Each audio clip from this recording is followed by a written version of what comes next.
السلام علیکم ورحمۃ اللہ وبرکاتہ۔ دوستو، امید ہے کہ آپ سب خیریت سے ہوں گے۔ یہ مہینہ ربیع الاول کا مہینہ ہے۔ اس مہینے کے اندر آج سے 1400 سال پہلے مکہ المکرمہ کے اندر ہمارے پیارے نبی حضرت محمد مصطفیٰ صلی اللہ علیہ وسلم اس دنیا میں تشریف لائے تھے۔ آپ کی تاریخ پیدائش کے اندر مختلف روایات ہے۔ ایک روایت میں ہے 9 ربیع الاول اور ایک روایت میں ہے 12 ربیع الاول۔ 12 ربیع الاول والی روایت زیادہ مشہور ہو گئی۔ 20 اپریل یا 22 اپریل سن 571 عیسوی کو پیارے نبی صلی اللہ علیہ وسلم عبد المطلب کے گھر میں سے اس دنیا میں تشریف لائے۔ آپ صلی اللہ علیہ وسلم کے والد ماجد حضرت عبداللہ کا پہلے سے انتقال ہو چکا تھا۔ اس طرح پیارے نبی صلی اللہ علیہ وسلم اس دنیا میں یتیم تشریف لائے، یعنی پیارے نبی صلی اللہ علیہ وسلم جب دنیا میں تشریف لائے، آپ کے والد محترم حضرت عبداللہ دنیا میں نہیں تھے۔ آپ کی دیکھ ریکھ کی ذمہ داری دادا عبد المطلب پر رہی۔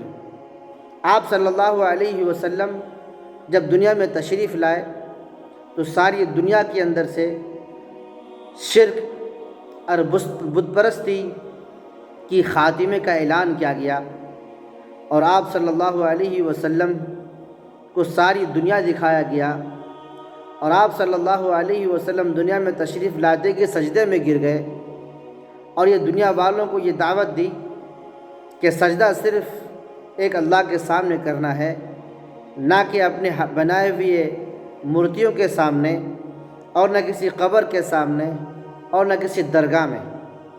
سجدہ صرف اللہ کے سامنے ہونی چاہیے، یہ سر صرف اللہ کے سامنے جھکنا چاہیے۔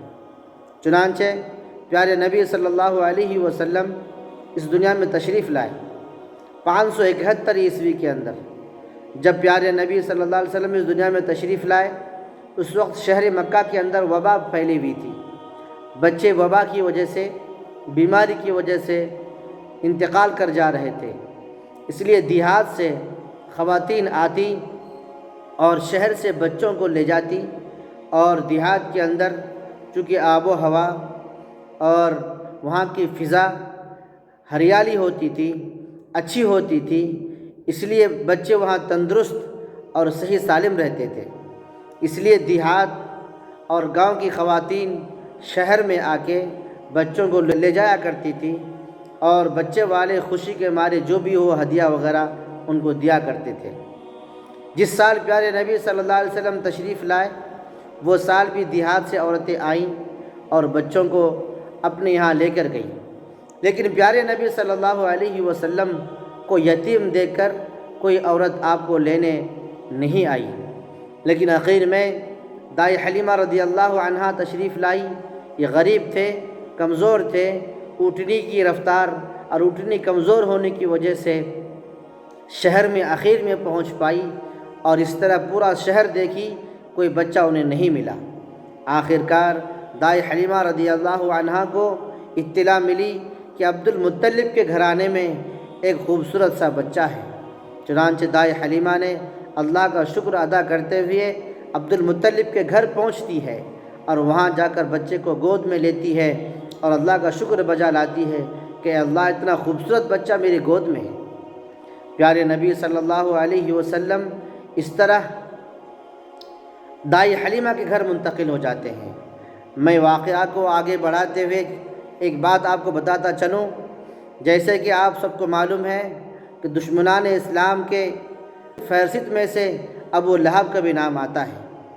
ابو لہب کو جب اطلاع ہوئی کہ آپ کے گھرانے میں عبد المطلب کے یہاں ایک بچہ پیدا ہوا ہے جو محمد رحمت ان کا نام رکھا گیا ہے، چنانچہ عبد المطلب ابو لہب کو جو یہ خبر سنائی، صوبیہ جو ان کی باندی تھی، ابو لہب خوشی کے مارے اپنے باندی صوبیہ کو آزاد کر دیتا ہے، اور اس طرح صوبیہ آزاد ہو جاتی ہے، اور پیارے نبی صلی اللہ علیہ وسلم کو دودھ پلاتی ہے۔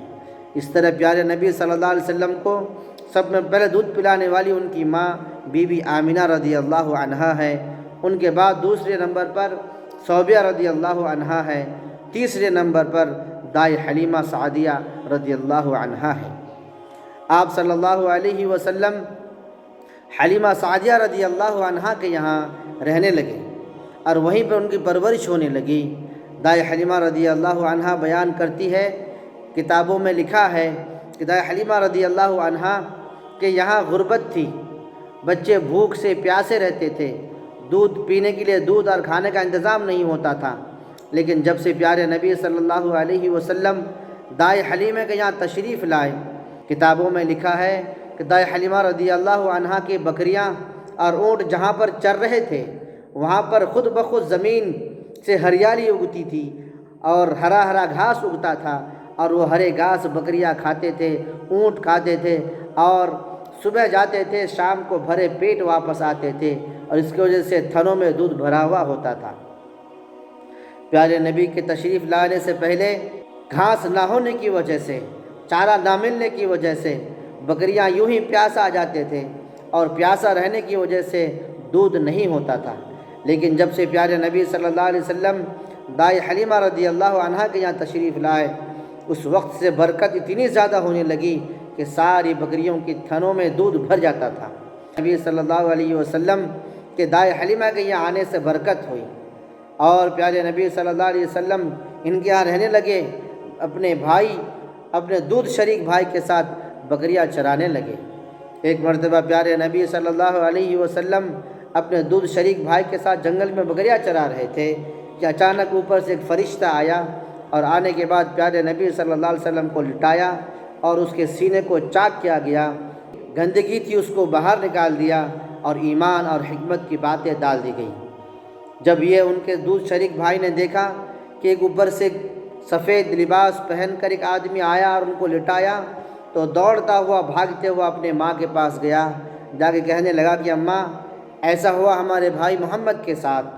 چنانچہ وہ دائی حلیمہ اور ان کے شوہر دونوں بھی بھاگتے ہوئے آتے ہیں، دیکھتے ہیں پیارے نبی اپنے خوبصورت سے چہرے کے ساتھ بیٹھے ہوئے مسکراتے ہیں۔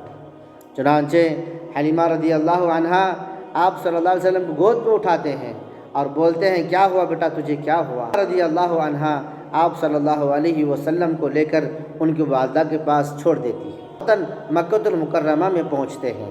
چنانچہ آپ صلی اللہ علیہ وسلم اب اپنی والدہ بی بی آمنہ کے ساتھ رہنے لگتی ہے۔ آپ بی بی آمنہ رضی اللہ عنہا آپ صلی اللہ علیہ وسلم کو لے کے مدینے کے سفر کو جاتے ہیں، مدینے کی طرف نکلتے ہیں۔ بیچ میں طبیعت خراب ہو جاتی ہے، واپسی میں مقام ابوا کے اندر ان کی طبیعت بگڑ جاتی ہے، اور بی بی آمنہ رضی اللہ عنہا انتقال کر جاتی ہے۔ آپ کے ساتھ جو باندھی تھی ام ایمن، وہ آپ کو لے کر واپس آتی ہے مکہ المکرمہ کے اندر۔ ابھی آپ صلی اللہ علیہ وسلم کی زیادہ عمر نہیں ہوئی تھی، صرف 6 سال عمر تھی۔ 6 سال کی عمر میں والدہ بھی دنیا سے چلے گئے۔ آپ صلی اللہ علیہ وسلم جب پیدا ہوئے، میں اس سے پہلے بتایا کہ آپ کے والد صاحب کا بھی انتقال ہو چکا تھا، لیکن آپ دنیا میں تشریف لائے، تھوڑے دن رہے، 6 سال کی عمر میں والدہ محترمہ کا بی بی آمنہ رضی اللہ عنہا کا بھی انتقال ہو گیا۔ اس کے بعد آپ کی ذمہ داری دادا عبد المطلب پر آئی۔ دادا عبد المطلب اپنے تمام بیٹوں سے سب سے زیادہ محبت محمد صلی اللہ علیہ وسلم سے کرتے تھے، بہت ان کو چاہتے تھے، ان سے محبت کرتے تھے، ان کو اپنے پاس سلاتے تھے، ان کو اپنے پاس رکھتے تھے، اپنے ہاتھوں سے نہلاتے تھے، کپڑے پہناتے تھے۔ عبد المطلب کے لیے کعبے کے صحن میں مسند لگتا تھا، اس مسند کے اندر عبد المطلب ہی سے بیٹھ سکتے تھے۔ عبد المطلب آپ صلی اللہ علیہ وسلم کو لے کر جاتے تو آپ صلی اللہ علیہ وسلم اس مسند پر بیٹھ جاتے، تو لوگ اس بچے کو ہٹانے کی کوشش کرتے، تو عبد المطلب کہتے نہیں، یہ بچہ عظیم بچہ ہے، اس کو بیٹھنے دو۔ اس طرح عبد المطلب اپنے پیارے نبی صلی اللہ علیہ وسلم کی دیکھ ریکھ کی۔ جب پیارے نبی صلی اللہ علیہ وسلم کی عمر شریف 8 سال کو پہنچی، دادا عبد المطلب بھی اس دنیا سے چلے گئے، عبد المطلب کے انتقال سے پہلے انہوں نے اپنے بیٹے ابو طالب کو بلایا اور ابو طالب سے یہ کہا کہ میرے بیٹے ابو طالب، اب میں دنیا سے رخصت ہونے کا وقت آ چکا ہے، اب میں جا رہا ہوں، میں تمہیں وصیت کرتا ہوں میرے اس پیارے بیٹے محمد احمد کی، ان کی ذمہ داری آپ کے اوپر ہے، ان کی دیکھ ریکھ آپ کے اوپر ہے، ان کی ذمہ داری پوری آپ کے اوپر ہے، لہذا آپ ان کو کبھی جھڑکنا نہیں، کبھی مارنا نہیں، کبھی گالی نہیں دینا، کبھی برا بھلا نہیں کہنا، ان سے اپنے بچوں سے زیادہ ان سے محبت کرنا۔ چنانچہ عبد المطلب دنیا سے گزر جاتے ہیں، ان کا بھی انتقال ہو جاتا ہے۔ اب آپ کی پرورش ابو طالب کے کاندھے پر آتی ہے۔ ابو طالب واقعی وصیت کے مطابق ابو طالب اپنے بچوں سے زیادہ پیارے نبی صلی اللہ علیہ وسلم کا خیال رکھا، ان کی پرورش کی اور ہر معاملے میں آپ صلی اللہ علیہ وسلم کی دیکھ ریکھ کی۔ جہاں بھی جاتے ابو طالب پیارے نبی کو لے کر جاتے۔ ایک مرتبہ جب پیارے نبی صلی اللہ علیہ وسلم کی عمر شریف 12 سال کو پہنچی تو ابو طالب ملک شام کے سفر کو جا رہے تھے، تجارت کے لیے، بزنس کے لیے ملک شام کا اور یمن کا سفر کرتے تھے۔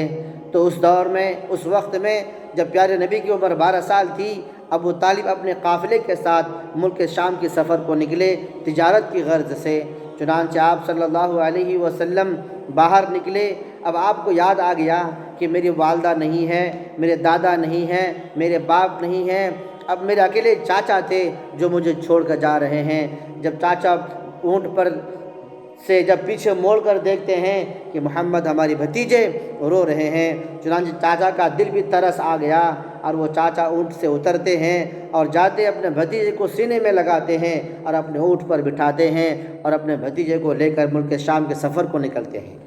پیارے دوستوں اور بزرگوں، پیارے نبی کس کو معلوم ہے کہ یہ آخری نبی ہے؟ دوستو، پیارے نبی صلی اللہ علیہ وسلم کی آخری نبوت کے بارے میں پچھلی تمام کتابوں میں تذکرہ ہے۔ چنانچہ توریت میں بھی ہے، زبور میں بھی ہے، انجیل میں بھی ہے، تمام کتابوں میں اس کا تذکرہ ہے کہ آخری زمانے میں آخری نبی اور آخری رسول آئے گا اور اس دور کے سارے لوگوں کے اوپر اس آخری نبی پر ایمان لانا ضروری ہوگا۔ چنانچہ یہودیوں کو بھی یہ بات معلوم تھی۔ موسیٰ علیہ السلام کے اوپر جو تورات نازل ہوئی، اس تورات کے اندر بھی یہ بات لکھی ہوئی تھی کہ آخری زمانے میں آخری رسول آئے گا اور آخری رسول کا گزر اس طرف سے ہوگا۔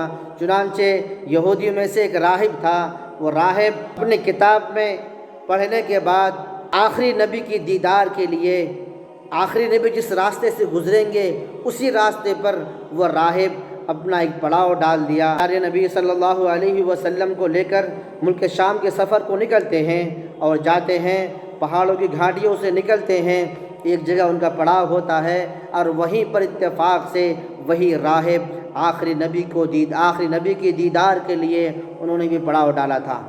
جب وہ قریش کا قافلہ اس مقام پر پہنچتا ہے تو یہ راہب جا کر کہتا ہے، اے قریش کے لوگوں، آج آپ سب کی میرے یہاں دعوت ہے۔ چنانچہ وہ سب لوگ دعوت میں آئے۔ آپ صلی اللہ علیہ وسلم کسی وجہ سے سو گئے تھے، نہیں آ سکے۔ چنانچہ راہب سب کو دیکھتا ہے، چاروں طرف دیکھتا ہے، ان کو وہ آخری نبی کہیں نظر نہیں آتا ہے۔ چنانچہ وہ راہب پوچھتا ہے، تم میں سے کون ہے جو اس دعوت میں نہیں آیا؟ کون چھوٹ گیا؟ سب اپنے بازو والوں کو دیکھو۔ چنانچہ چاچا دیکھتے ہیں کہ میرا بھتیجا نہیں ہے، ابو طالب کہتے ہیں کہ میرا بیٹا نہیں ہے۔ چنانچہ محمد صلی اللہ علیہ وسلم کو لایا جاتا ہے تو وہ راہب کہتا ہے کہ یہ جو دعوت دی گئی ہے، اس دعوت کا جو انتظام کیا گیا ہے، اسی بچے کے طفیل میں دعوت کا انتظام کیا گیا ہے۔ چنانچہ اب راہب پوچھتے ہیں ابو طالب سے کہ ابو طالب، یہ بچہ تمہارے رشتے میں کیا ہوتا ہے؟ ابو طالب کہتے ہیں یہ بچہ میرا بیٹا ہے۔ راہب کہتے ہیں سچ بولو، سچ بولو، یہ بچہ تمہارے رشتے میں کیا ہوتا ہے؟ ابو طالب کہتے ہیں کہ یہ میرا بھتیجا ہے۔ راہب ابو طالب کو قریب بلاتے ہیں اور ان کے کان میں کہتے ہیں کہ دیکھو، جتنا جلد ہو سکے اس بچے کو یہاں سے ہٹا دو اور اپنے گھر واپس کر دو، نہیں تو وقت صحیح نہیں ہے، حالات صحیح نہیں ہیں، جتنا جلد ہو سکے اس بچے کو لے کر واپس چلے جاؤ۔ چنانچہ ابو طالب، بعض روایت میں آتا ہے کہ کسی کے ذریعے سے واپس مکہ بھیج دیا، یا بعض روایت میں آتا ہے کہ خود اپنے بھتیجے، اپنے بیٹے کو لے کر مکے واپس چلے گئے۔ اب راہب سے پوچھا گیا ایسا کیوں ہے؟ تھوڑی ہی دیر کے بعد جب ابو طالب اپنے ساتھ اپنے بچوں کو لے کر واپس مکے چلے گئے، تھوڑی ہی دیر کے بعد ایک یہودیوں کا قافلہ ننگی تلوار لے کر آتا ہے اور قافلے والوں کی تلاش کرتا ہے، چھوٹے بچے کو دیکھتا ہے۔ ان کے پاس یہ جلن تھی کہ آخری نبی آئے گا، ہم ان کو مار دیں گے۔ ان کو مارنے کی غرض سے وہ یہودی آئے تھے۔ چنانچہ آپ صلی اللہ علیہ وسلم بحفاظت اپنا گھر مکہ واپس ہو جاتے ہیں۔ آخری نبی ہونے کی تمام کتابوں میں لکھا ہوا ہے، لیکن افسوس کے بعد افسوس، صدی افسوس یہ ہے کہ بعض لوگ نبی کو آخری نبی نہیں مانتے ہیں۔ جو بھی نبوت کو، پیارے نبی صلی اللہ علیہ وسلم کو آخری نبی نہ مانے، وہ دائرہ اسلام سے خارج ہے۔ اللہ تبارک و تعالیٰ نے قرآن کریم کے اندر بیان فرما دیا، ما کان ابا احد من رجالکم ولکن رسول اللہ وخاتم النبیین، کہ پیارے نبی صلی اللہ علیہ وسلم آخری نبی ہے، اب ان کے بعد قیامت تک کوئی نبی آنے والے نہیں ہیں۔ الغرض ختم نبوت پر میں انشاءاللہ ایک الگ سے ویڈیو بناؤں گا۔ آج کی اس ویڈیو کے اندر یہاں تک رکھیں کہ پیارے نبی صلی اللہ علیہ وسلم کی عمر شریف 12 سال کو ہے۔ اب انشاءاللہ اس کے بعد کے ویڈیو میں پارٹ 3 میں 12 سال کی عمر سے آگے کی عمر کے بارے میں انشاءاللہ تفصیلاً گفتگو کی جائے گی۔ آپ حضرات سے گزارش ہے کہ ہماری اس چینل کو ضرور سبسکرائب کریں، لائک اور شیئر کریں۔